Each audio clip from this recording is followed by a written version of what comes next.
welcome to the Byline Times podcast. The Byline Times telling you what the papers don't say, without fear or favour.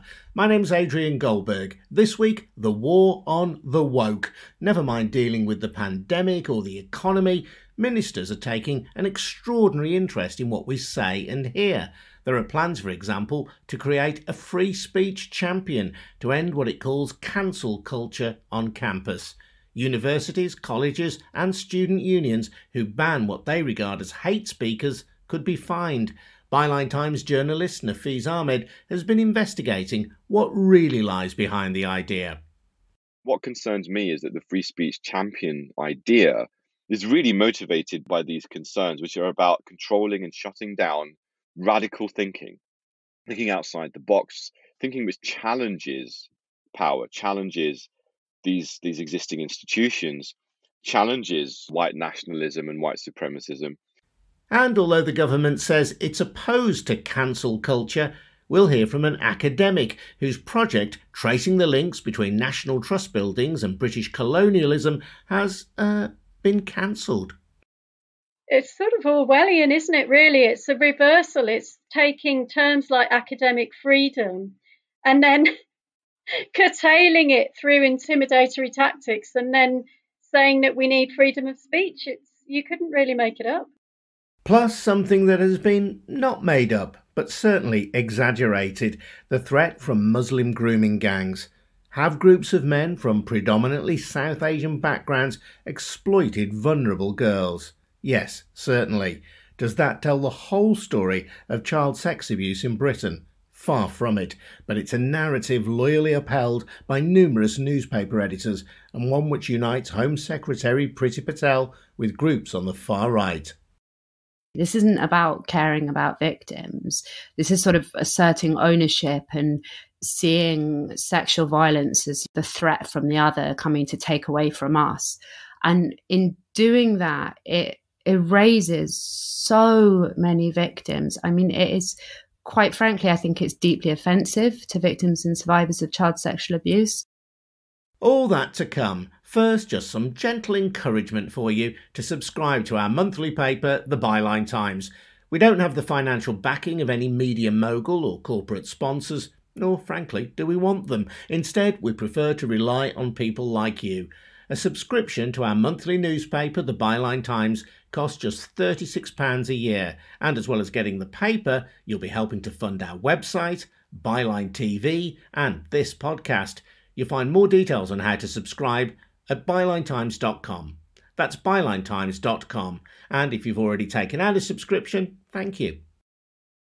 Now, you might think that to be woke would be a good thing, better than being asleep, surely. To be woke, as I understand it, means that you have a social conscience and are aware of the many historical injustices, especially around race and gender, that have shaped the world we live in. But the government and its cheerleaders in the right-wing press, as well as an army of online agitators, use woke as a term of abuse. Go figure. When Education Secretary Gavin Williamson announced plans for a free speech champion at British universities, it was hailed by supporters as the latest salvo in the war on the woke, who, it is claimed, are responsible for a cancel culture on campus, which restricts freedom of expression. Byline Times reporter Nafeez Ahmed has been investigating the dubious origins of this latest initiative. The whole idea of appointing a free speech champion at the Office for Students who would then investigate, perhaps witch hunt style, universities accused of breaching freedom of speech didn't actually come from the government. It came from the Policy Exchange think tank, and they did a report 2 years ago. Now, interestingly enough, that report was written by a Policy Exchange staffer, but also was co-authored by a guy called Eric Kaufman, who's now quite well known for essentially kind of rationalizing and justifying white identity politics as a completely normal response to the perception of rising ethnic diversity. So somehow lots and lots of increasing numbers of people who have slightly different skin colors, or maybe different skin colors altogether, somehow automatically creates this threat perception amongst white people. This is essentially his thesis. He tries to back it up statistically. Just want to throw in there, by the way, that there's lots of studies that actually debunk this idea. There was one big one in the Proceedings of the National Academy of Sciences, which suggested it's actually just not true. The statistics aren't as simple as that. It actually might be the opposite. But anyway, the point being, Eric Kaufmann was one of the guys involved in this. Now, this is significant because Kaufmann would go on to join Toby Young's Free Speech Union when he launched it in February. He became an advisor to Young. Now, within that month, on February, when Toby Young launched it, he actually referred directly to Kaufmann's paper and said, this is great, this idea of a free speech champion. So in other words, this whole idea that the government has put forward is directly linked to Toby Young, who of course is the disgraced former Office for Students appointee, who I think was in the role for less than 24 hours after people pointed out, using their free speech, that he was basically involved in all sorts of ridiculous, pathetic, discriminatory, awful, misogynist, sexist, racist, ableist, all kinds of tweets, basically, which essentially led him to resign because it was just untenable. So that's the Toby Young Free Speech Union direct connection. Now, what's also weird is that, and I've been looking into this for the last few months because a couple of students approached me saying that, well, Nafeez, we've been asked by Free Speech Union to set up a network of students, and it's been called Free Speech Champions. And in that process, they went to The Guardian covered this. They reported that a lot of these students had resigned from this network, saying that they had originally been approached that it would be a student-led thing, it would be grassroots. And in the end, I think a third of them left it, saying that they felt this was just an astroturfed front for Toby Young, to the point that even the name of the group, Free Speech Champions, was actually unilaterally decided by the FSU, despite going through the motions of setting up a Google Doc and having a big workshop and discussions about the name. Then it was like, no, well, in the end, we're going to go with Free Speech Champions. And ironically, months before they had actually announced that and had told the students, well, this is the name we're going to go with, Toby Young had actually done a podcast with Darren Grimes of Nodding while David Starkey is talking about Black people and slavery and saying that there was no slavery because so many damn blacks survived. So that's the Darren Grimes he was announcing with this new project. And he said, we're going to launch Free Speech Champions Network, and it's a students network. So it was very clear to them at that point, I think, that they didn't have control over what they were doing, really. It wasn't really student-led at all. It was designed in that way to make them feel that it was. And somebody else connected with the Free Speech Union, their education and events director, Dr Jan McVarish, took a role in these supposedly student-led Free Speech Union meetings. Yes. So on the one hand, of course, it was Inaya Folarin Iman, who is a board director at Toby Young's Free Speech Union. She's a director at the company alongside Young, Douglas Murray, others. She was the one that initiated the outreach to the students and said, we're setting this up. And her colleague, Dr. Jan McVarish, who is a fellow at the University of Kent, academic, she's an events and education director at the Free Speech Union. And I think it was Harry Walker from Bristol Free Speech Society who said she was inexplicably sitting on all the meetings, even though they were told that, look, this was just kind of an institutional kind of support, some funding support, but it's ultimately the students would be the ones directly involved. But they were really policing this, steering this from the beginning. And one of the most obvious indicators of the agenda was when they were talking about words like sexism, racism, homophobia, and clear from the WhatsApp logs that were shared with me by the students that in reality, this wasn't an effort to have real free speech, because Jan McVarish made very, very clear that words like sexism, racism, and homophobia, she said, shut down free speech. You shouldn't really use them. She discouraged them from using those words.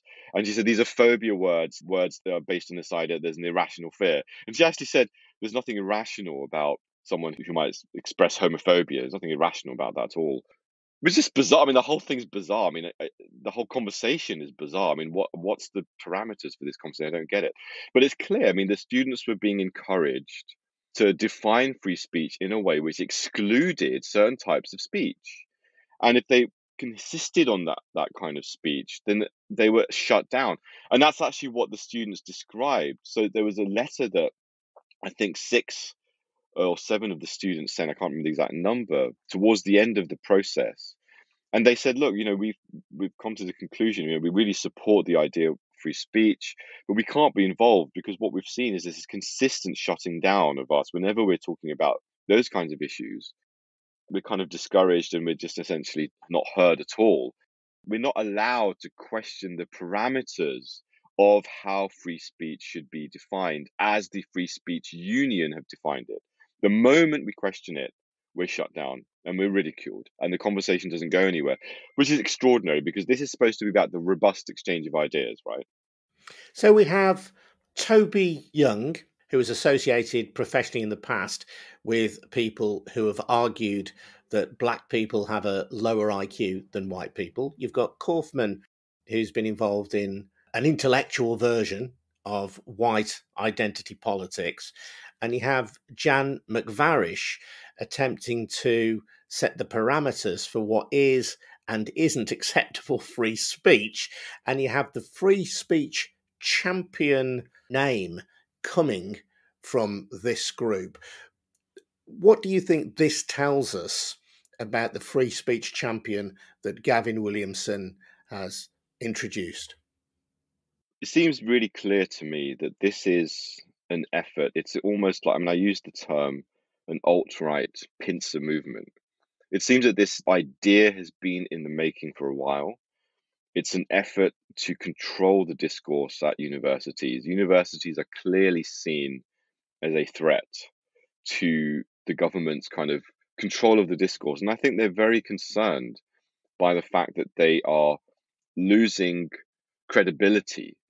And one of the simplest ways to kind of try and gain that credibility back, I think, is for them to rile their base. So this is a very Trumpist maneuver. It's focusing on their narrow support base. So they're doubling down on this in an extraordinary way, in a way we've not seen before.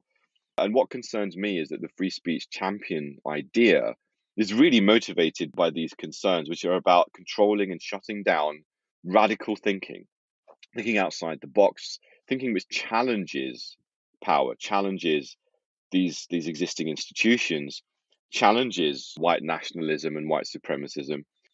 The drift of the thinkers, the ideologues behind this idea then is against progressive thought, and it is encouraging free speech around issues such as homophobia, around racism, but not free speech around questioning the structures of power in society. Exactly. Nafeez Ahmed, and you can read much more about this story and plenty of other great investigations by Nafeez at Bylines Times, which, let me politely remind you, is funded by the generosity of people like you, our subscribers. Subscriptions start at just £36 a year for our fab monthly paper, The Bylines Times. Get more details at bylinetimes.com.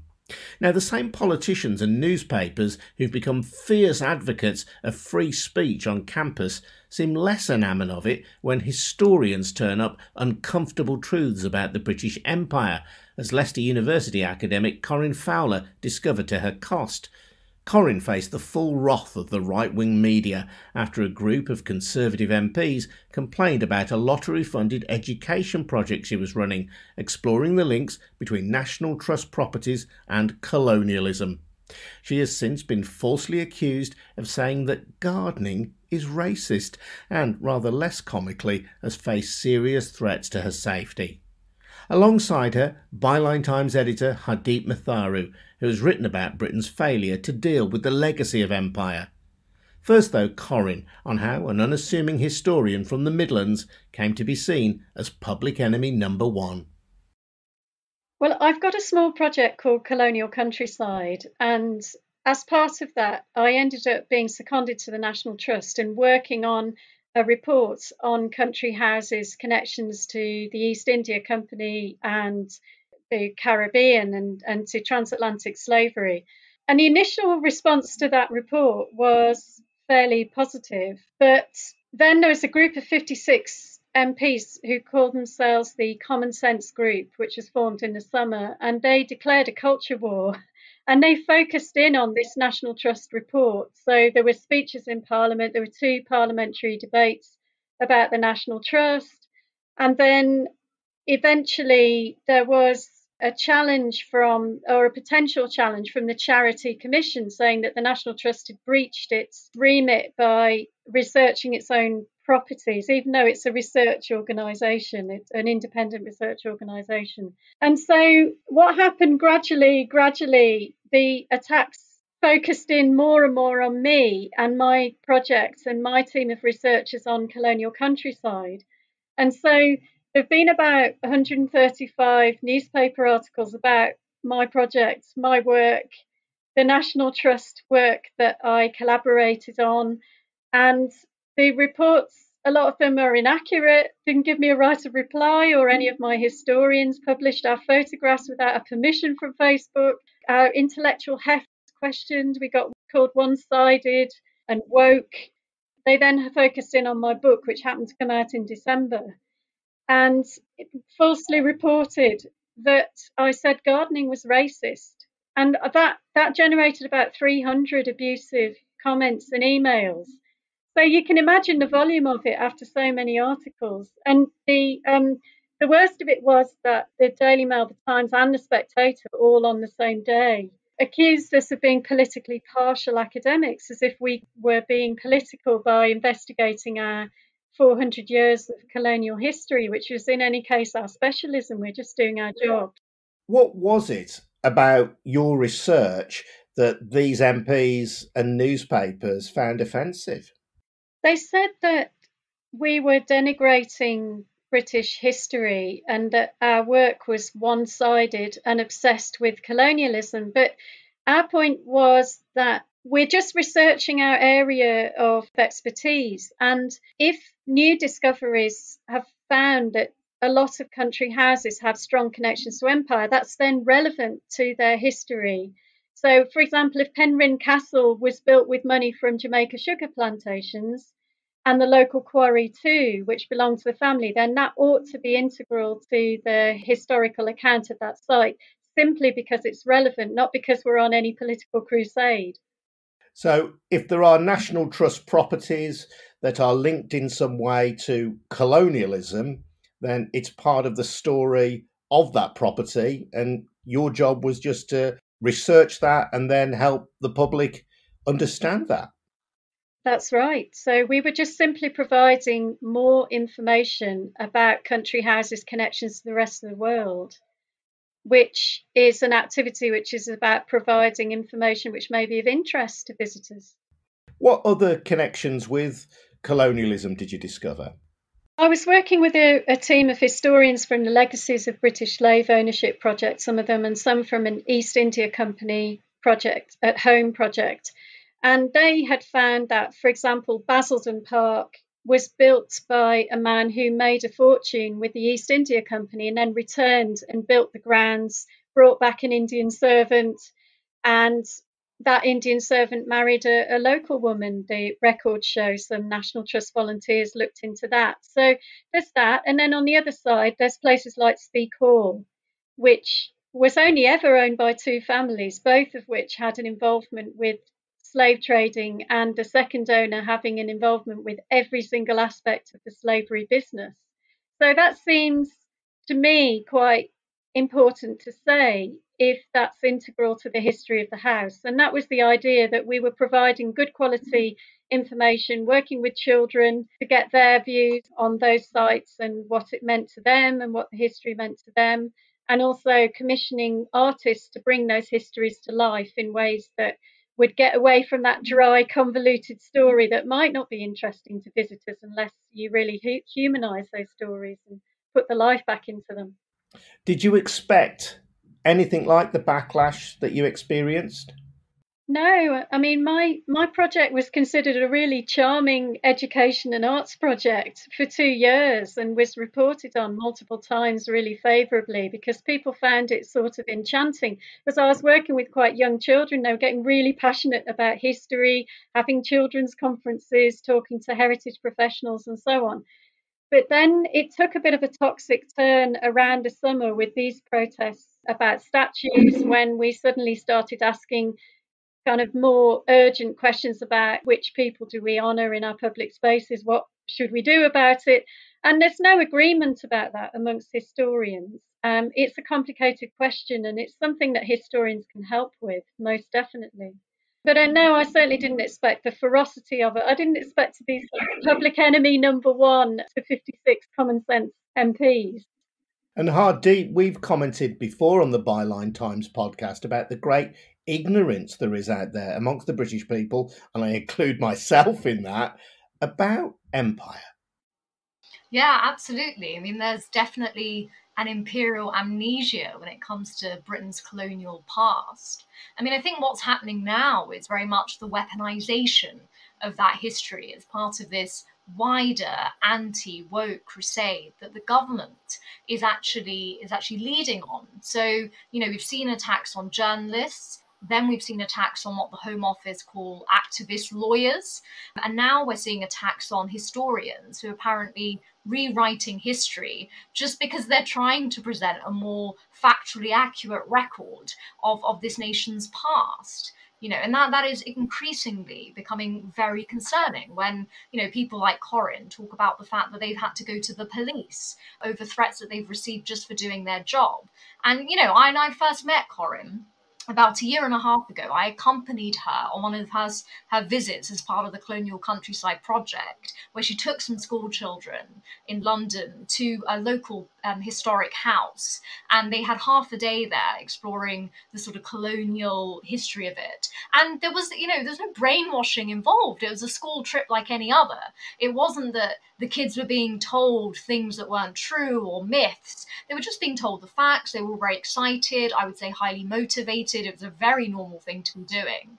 And I do fear, Adrian, that these conversations that, yes, we've had before about the lack of understanding around empire, they're now coming into this wider sort of shift. And that shift is creating a wider cultural hostile environment in which certain people who are trying to maybe, present a more, like I said, historically accurate, diverse, nuanced view and a truthful view of what really happened and, how Britain has come to see itself in the way it has. They're being attacked. And we saw divisions, being created with the Brexit project. And I've sort of written that, that divide and rule was always the old imperial tool. Boris Johnson is a very imperial prime minister. He's very beloved of the British Empire. And so all those divisions that were stoked up about sort of, in that case, sort of outsider others, so immigrants, EU, movement, all those kind of divisions which were stoked up and the divide and rule around that is now being carried forward in this anti-woke agenda where the others are the kind of woke others within the country. And the reality of Brexit is hitting. Businesses are losing business overnight. You see more than 100,000 people have died with the coronavirus in this country. And there are serious questions around both of these things. There are economic consequences of both Brexit and the COVID crisis. And yet now is the time when the government is announcing a free speech champion. And now is the time when projects like Corinne's are being questioned and heritage institutions are going to be summoned and the government's going to talk to all these organizations about not getting involved in rewriting history. We've got another review that the government said it is going to conduct around left-wing extremism, looking at Black Lives Matter, Extinction Rebellion. And so what we've really got is something Corinne said to me in an interview I did with her on this subject for Bylines Times. The bigger fear actually is it's kind of rolling back progress, because if you create a hostile enough environment for people of colour, for women, for people with disabilities, for people who may have an identity that is sort of multiplicity as opposed to one fixed identity associated with the country they live in, i.e. Britain. If you create a hostile enough environment, the fear is people will think they've got to step back. And the government very much is weaponizing history and weaponizing myth. And these two things are being conflated. And it is very worrying, the attacks that are happening.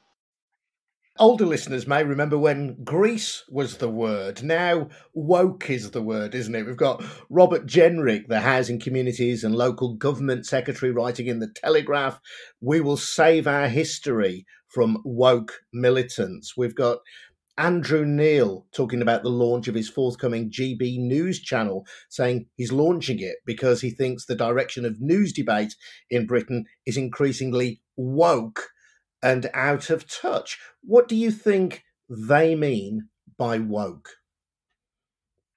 Well, originally, woke was a term that I understand originated in US Black culture, which always meant people who are awake to social and racial inequalities and injustices, and they're fighting to eradicate them. But that term has completely been co-opted. We see it very prominently in America around the Make America Great movement with Donald Trump, but increasingly here as well. So it's really just someone who's interested in looking at the structural ills in a society and what can be done to level the playing field. I think the way the term is now being used, not only by the government, but certain elements of the press, is it's people who are unpatriotic, who want to do the country down, who are ashamed of what Britain is and the values that it has, people who are looking too much to give preference to certain minority groups over the population at large, which apparently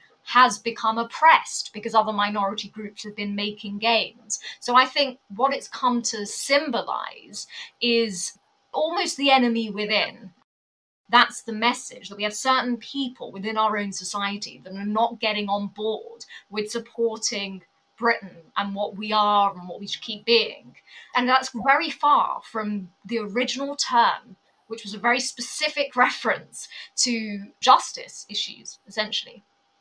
I completely agree, and I think that we should all be concerned when there are attempts to sanitise our national history in the name of not sanitising it, and attempts to call our work political when it's not party political in any way, and trying to cancel research projects. I mean, it was announced the other day in a newspaper that apparently my Colonial Countryside project will not be funded anymore. I mean, who decided that?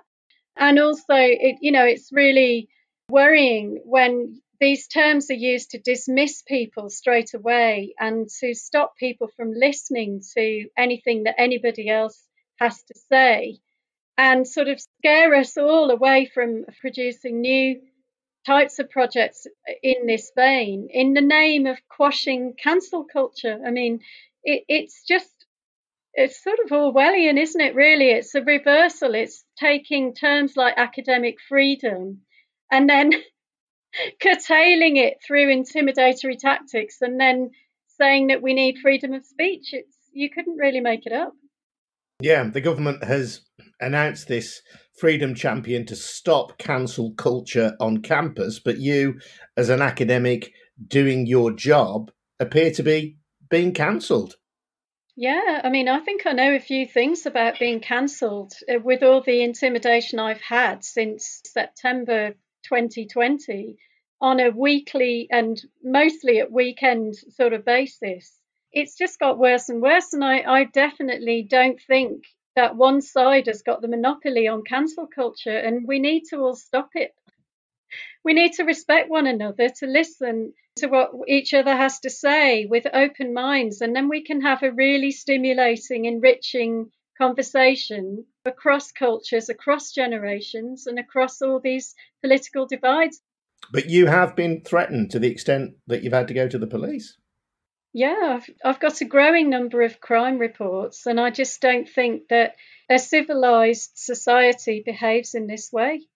I almost couldn't say on radio the lengths to which people go to imagine all kinds of tortuous things that could be could be done to me. It's really quite creative, and I think that there are a lot of good potential horror novelists out there who are writing these emails. Do you mind telling me what kind of threats have you had? Threats to my personal safety, basically that I'm not safe. I can't go walking on my own. I think I should be free to be able to go out for a walk on my own without worrying about being attacked, and based on the threats that I've had. And Hardeep, this idea of woke then, of being socially conscious, being aware of structural inequality, being considerate to the feelings and needs of minorities, that's something I'd say, where do I sign up? If that's what woke is, I'm in. What's the problem? Unfortunately, in this country, we do need to admit that collectively there does seem to be a myth around what Britain is, has been, and will be in the future. We saw that all around Brexit, Great Britain. And it is ripe, that framing is ripe to sort of use to kind of deflect people, to distract them, and to perhaps make them believe in putting themselves behind something that's not actually in their own best interests. We shouldn't lose hope, because there are so many people who want a level playing field. They don't like poverty. They don't like racism. They don't like sexism. They want people to have a fair chance. And the younger generation particularly thinks like that. And we should be very careful of allowing people to purport to speak for everybody, because they don't. Wise words from Corinne Fowler, and before that, Bylines Times editor Hardeep Matharu. This story wasn't a one-off either. Culture Secretary Oliver Dowden criticised the National Trust last year for pointing out that as well as being a great wartime leader, Winston Churchill was Prime Minister during the Bengal famine, which saw more than 2 million British subjects die in India. Dowden has now summoned more than 24 heritage bodies to a meeting to discuss how they represent Britain's past, which the Telegraph described as British culture's last stand against woke zealotry. Now, it might also be considered woke to point out that while groups of men of South Asian heritage in Britain have sometimes subjected vulnerable girls to horrendous sexual abuse, these kind of offenders only represent a minority of perpetrators. The narrative of Muslim grooming gangs is so pervasive that I'll admit I've referenced it more than once as a BBC broadcaster without it ever being questioned by my producers. Yet a Home Office report in December 2020 confirms that headline-making cases like Rochdale and Rotherham are really not typical. Home Secretary Priti Patel described those findings as disappointing. And when she unveiled the government's new child abuse strategy the following month, she allocated funding to further investigate grooming gangs. Professor Brian Cathcart of Kingston University has spent the best part of a decade debunking the idea that these admittedly terrible incidents are in any way commonplace. We'll hear from Brian after Dr Ella Cockbain from UCL in London, who's carried out extensive research in this area. What's really complicated here is there obviously have been some absolutely horrific cases that very much conform to stereotypes around grooming gangs. But what is the issue and the kind of real moral panic that's going around here is this idea that there's a specific crime type of grooming gangs, and that's very much something that's been driven by the media and politicians over the last decade or so. The offenders are real, and what I think is really, really important here is in trying to challenge the narrative around grooming gangs, that mustn't become about undermining real harms that have been done to real people. So you're not saying that there haven't been grooming gangs and gangs of predominantly South Asian origin, but that only tells a tiny part of the bigger story of child sexual abuse? Exactly. And I take issue with the phrase grooming gangs itself, because it's unhelpful, it's inaccurate, and right from the very start, it is deeply, deeply racialized. So it sort of acts as a code word for Muslim rape gangs or Asian sex gangs. And we saw this really obviously recently in the parliamentary debate on the grooming gangs petition, where several politicians sort of started adopting the language of the far right and saying, we're talking here about our girls, and our girls was explicitly in reference to so-called white British working class girls, and specifically saying that, they understood grooming gangs as primarily an issue of Pakistani heritage Muslim men.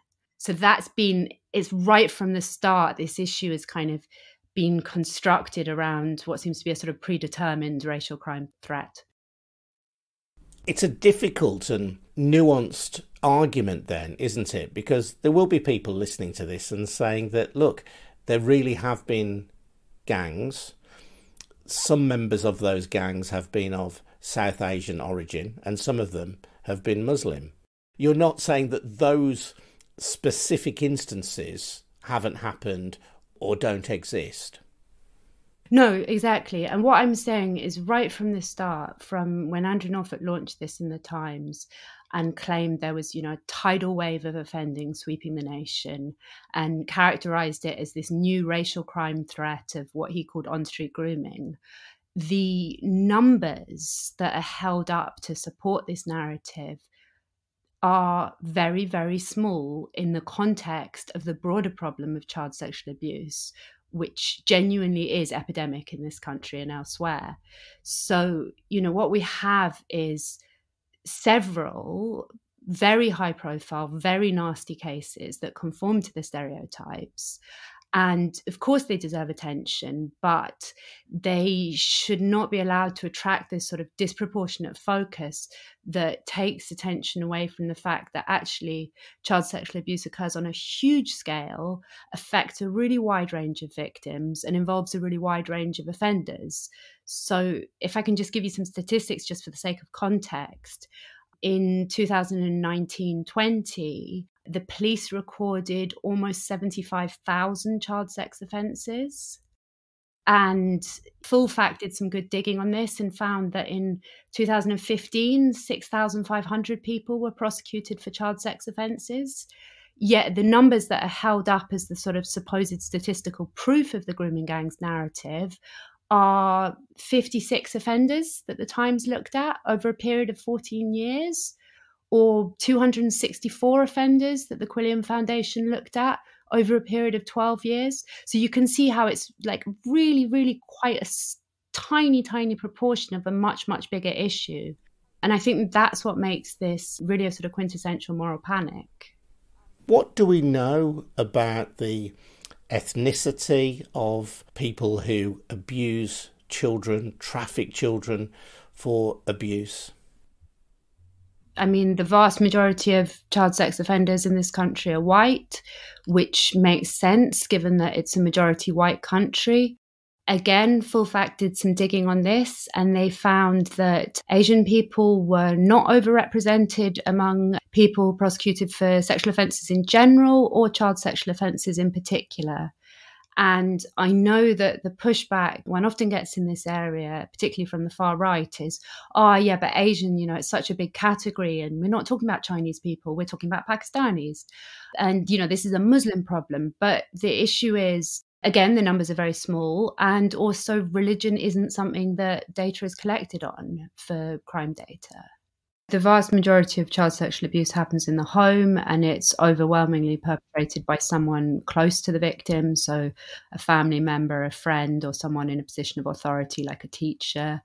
Things are changing somewhat with the internet because of obviously the proliferation of offences online, so that may well change the fact that in the past, typically the vast majority of child sex offences were committed alone by offenders. That may well change with the internet because people are increasingly networked in that way. Data isn't really there as yet to say with real authority.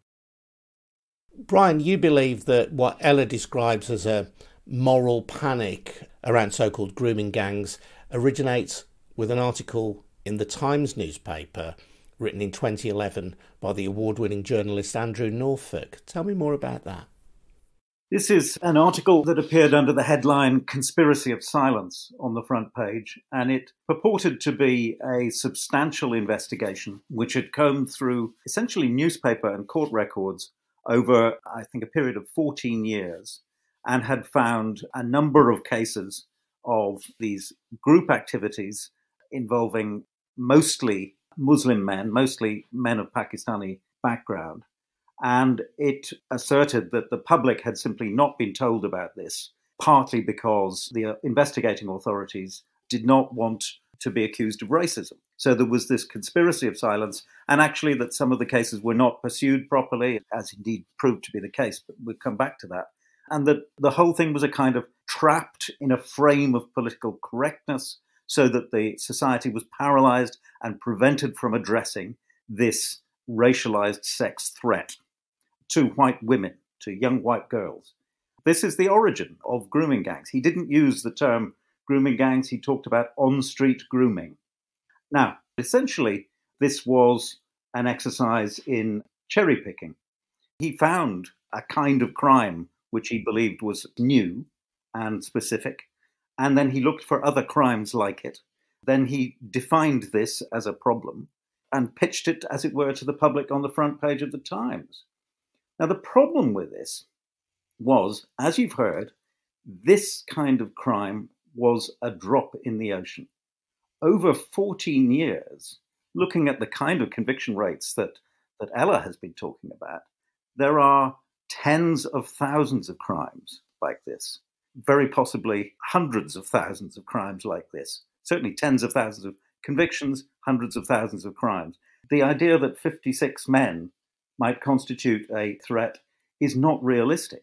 But it fed into, frankly, a historic racial narrative about crime, not just in this country, but worldwide. So I'm old enough to remember when the racialized threat was mugging.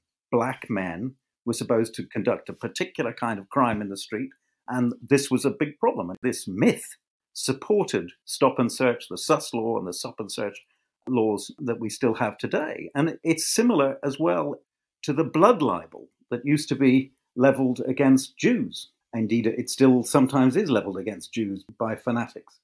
The idea that Jews ritually murder Gentile children for their blood. This goes back to the Middle Ages. And yet we don't seem to be much better now, because that is exactly how the far right now portrays grooming gangs. Like Brian said, this is very much about women and children as property and as territory. This isn't about caring about victims. This is sort of asserting ownership and seeing sexual violence as the threat from the other coming to take away from us. And in doing that, it erases so many victims. I mean, it is, quite frankly, I think it's deeply offensive to victims and survivors of child sexual abuse. We know from reliable national data from the Office of National Statistics that at least 4% of men and 12% of women were sexually abused as children. That's 3.1 million adult survivors of child sexual abuse in the UK at a minimum. So to suggest that the grooming of white girls by Asian men is the primary or only issue that should be focused upon is horrendously insulting to everyone else that has experienced and continues to experience child sexual abuse. And it stops much needed systemic changes. But again, to the point that Brian made about the way in which Norfolk was sort of cherry picking cases, right from the start, Norfolk excluded boys from his definition. So it was only instances involving the abuse of girls. He excluded abuse online. He excluded abuse in the family. He excluded abuse in schools and other institutions.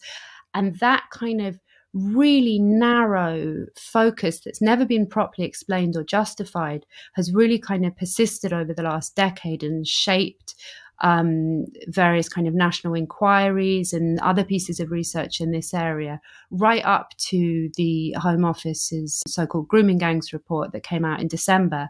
That again, you know, its focus was on group-based child sexual exploitation in the community. But to all intents and purposes, apart from the fact that the age range was widened and it could include boys as well, it was very similar to Norfolk's original focus. And this is, politically driven. This isn't about what is analytically useful or genuinely a helpful way to analyse and address child sexual abuse. The Home Office strategy has inspired headlines like one in the Telegraph saying grooming gangs to be put under the spotlight in new Home Office strategy to combat record levels of child abuse. You observe in your piece for the Bylines Times that there is a dissonance between the press release and the comments of Priti Patel and the findings in the report that the Home Office itself has conducted.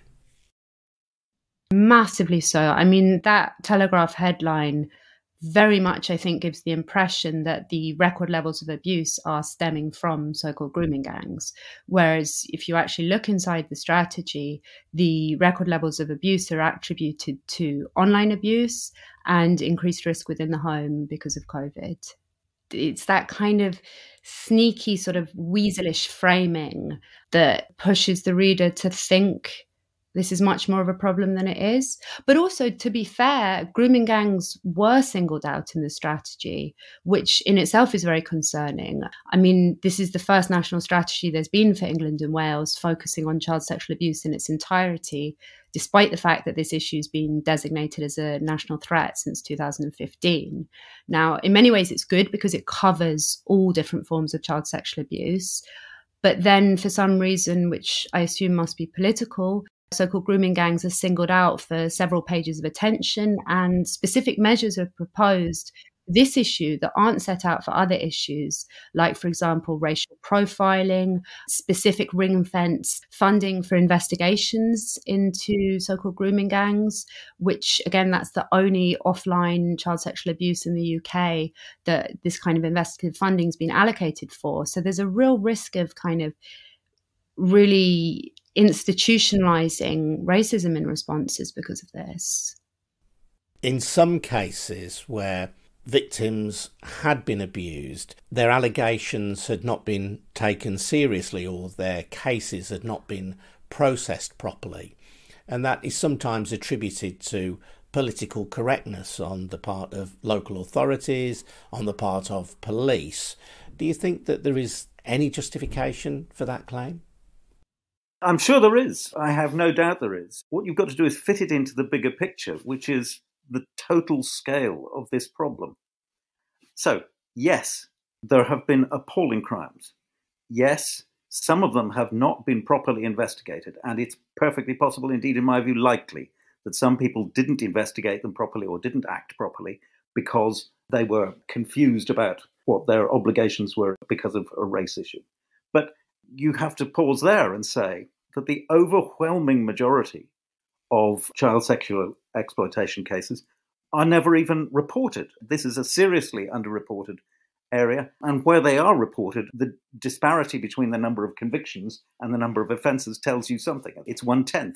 We're lost in our ability as a society to deal with this crime at the moment. That's why a strategy is welcome, but a huge proportion goes under-responded to, should we say. And none of this alters the horror of the crimes which have made the headlines. But we have to recognise that for every one of those crimes that made the headlines, there are hundreds and hundreds and thousands which are just as horrific, which never made the headlines.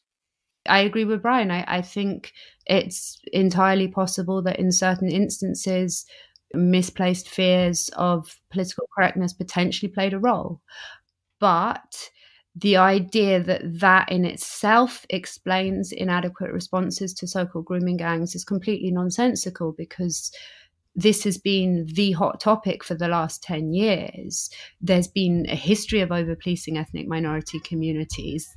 If there were a barrier, it would be unlikely to be there anymore. And also the kind of facile, this is all about political correctness explanation ignores the fact that until very recently, victims of child sexual exploitation were routinely dismissed as wayward and consenting child prostitutes. And the fact that they're being abused was only recognised pretty recently. And there are still pretty dreadful attitudes in many cases, and failings that run, right through sections of the police, the Crown Prosecution Service, social work. This is a much, much bigger issue. If I could just come in there to say, it might be tempting to think that this is a minority view held by Dr. Ella Cockbain of University College London. It's not. She has done a large amount of work on this, but the other academics have been in the field and come to similar conclusions. And most powerfully, that Home Office report. The significance of the Home Office report is huge because we have a 10-year narrative here, which the Home Office dedicated itself to supporting. That's to say, ministers dedicated themselves to supporting. They like this narrative, and they wanted to endorse it. They recruited, as it were, the Home Office to prove it was true. And Home Office experts went to the data and they looked at it for a couple of years and came back with a report in December which said, look, there's no evidence to support this. We should remember that this is not a victimless narrative. This actually costs people's lives. There was an 81-year-old man of Yemeni origin, a perfectly innocent man, who was kicked to death in the streets of Rotherham in 2015 by people calling him a groomer. He was not a groomer. He was kicked to death because he was basically a Muslim man. The Christchurch killer, responsible for murdering more than 50 people in New Zealand, had 4 Rotherham written on one of his rifles. That is clearly a code for him for grooming gangs. And the Finsbury Park killer, Darren Osborne, was known to be obsessed about grooming gangs. This is not a harmless thing. This is deadly. Professor Brian Cathcart, and before that Dr Ella Cockbain, who also wanted to credit Dr Wakas Tufel for their research together. I did attempt to contact Andrew Norfolk at the Times to get his response to what Brian and Ella said, but I've heard nothing back. My name's Adrian Goldberg. I guess you can call me woke. If there's a story you think we should be covering on the Byline Times podcast or in the Byline Times, do get in touch. You can email goldbergradio@gmail.com. That's goldbergradio@gmail.com. Thanks for listening to the Byline Times podcast. See you next week.